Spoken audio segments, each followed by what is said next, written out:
매주 목요일 경제 브리핑 시간입니다. 이 시간은 격주로 한국은행 대구경북본부 연결해서 경제 정보 알아보고 있습니다. 한국은행 대구경북본부 박지원 팀장님 전화로 만나보도록 하죠. 팀장님, 안녕하십니까? 네, 안녕하십니까. 네, 오늘 어떤 내용 알려주시겠습니까? 네, 오늘은 물가와 임금의 관계에 대해 알아보려고 합니다.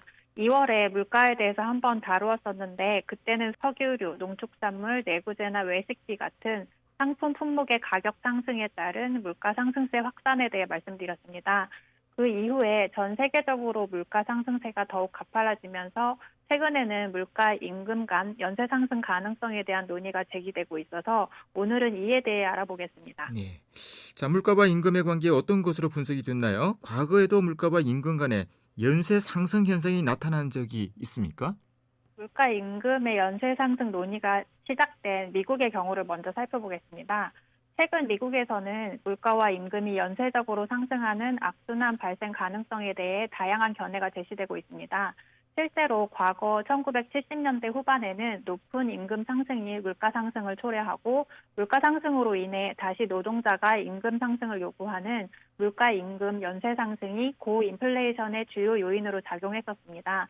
그렇지만 세계화 진전으로 글로벌 경쟁이 심화되면서 미국 내에서 임금이 상승하더라도 기업이 가격을 올리기 어려워지고 노동자의 입장에서도 생산 기지의 해외 이전, 자동화 등으로 협상력이 약화되면서 물가 임금의 상관관계가 약화되어 왔습니다. 네.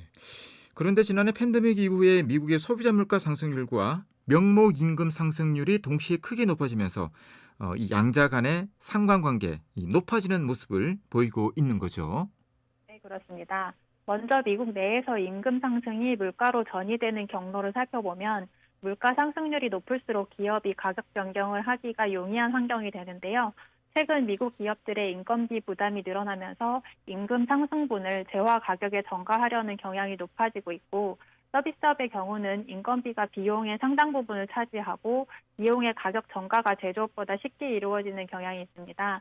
따라서 제조업과 서비스업에서 모두 임금 상승을 물가에 전가하려는 경향이 강화되고 있다고 합니다. 네.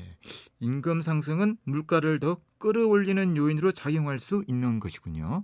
네, 반대로 물가 상승이 임금에 미치는 영향을 살펴보면 미국의 경우 아직까지는 이 영향은 제한적인 것으로 평가됩니다. 최근 미국의 임금 상승이 주로 구인난에 기인한 것이기 때문에 노동 공급이 늘어나면 임금도 안정화될 수 있는 것이죠. 또 기업은 장기 기대 인플레이션 상승 시에 임금 상승을 고려하게 되는데 1970년대와는 달리 지금은 장기 기대 인플레이션이 비교적 안정적으로 유지되고 있습니다.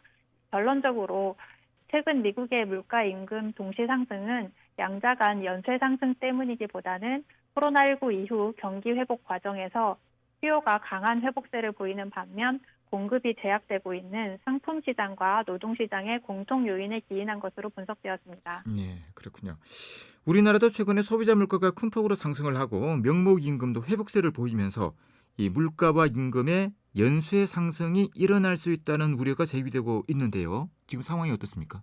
네, 원자재 가격 상승이나 공급 병목, 수요 회복 등의 비슷한 현상이 공통적으로 나타나고 있기 때문에 우리나라도 대체로 미국과 유사한 상황에 처해 있다고 볼 수 있습니다. 네. 다만 우리나라의 과거 데이터를 이용해서 분석한 결과이기 때문에 물가와 임금 간 영향이 최근의 미국 상황과 약간은 다르게 나타난 점이 있는데요.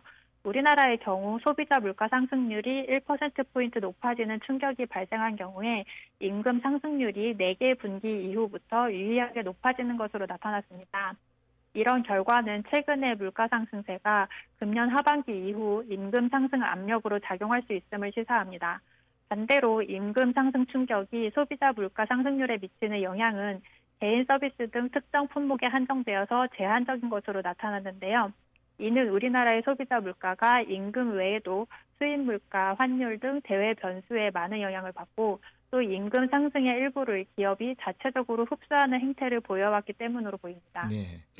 우리나라의 경우 물가 임금이 제한적이긴 하지만 어느 정도 상호 영향을 주고받는 것으로 나타났군요. 미국과 우리나라의 분석 결과 조금은 다른 것 같거든요. 어떻게 해석할 수 있겠습니까? 네, 미국과 우리나라의 물가와 임금 간 영향이 다소 다르게 나왔지만은 이는 경제 구조나 대외 의존도, 고용시장 유연성 등에서 양국 간의 차이가 있기 때문입니다. 양 국가의 분석 결과가 공통적으로 시사하는 바는 아직까지는 물가 임금 간 연쇄 상승 가능성이 크지는 않지만은 만약 고인플레이션이 고착화되면 장기 기대 인플레이션이 상승하게 되면서 물가 임금 연쇄 상승의 악순환 가능성을 배제할 수 없게 된다는 것입니다. 따라서 경제 주체의 인플레이션 기대 심리를 안정적으로 관리하는 것이 무엇보다 중요해졌습니다. 네.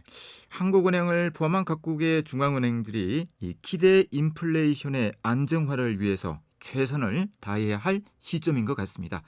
오늘 경제브리핑 물가와 임금의 관계에 대한 설명 잘 들었습니다. 수고하셨습니다. 네, 오늘이 제 마지막 시간인데요. 그동안 경제 브리핑을 통해서 청취자분들을 만나뵐 수 있어서 영광이었습니다. 감사합니다. 네, 지금까지 고생 많이 하셨습니다. 고맙습니다. 네. 네. 한국은행 대구영북본부 박지원 기획금융팀장이었습니다.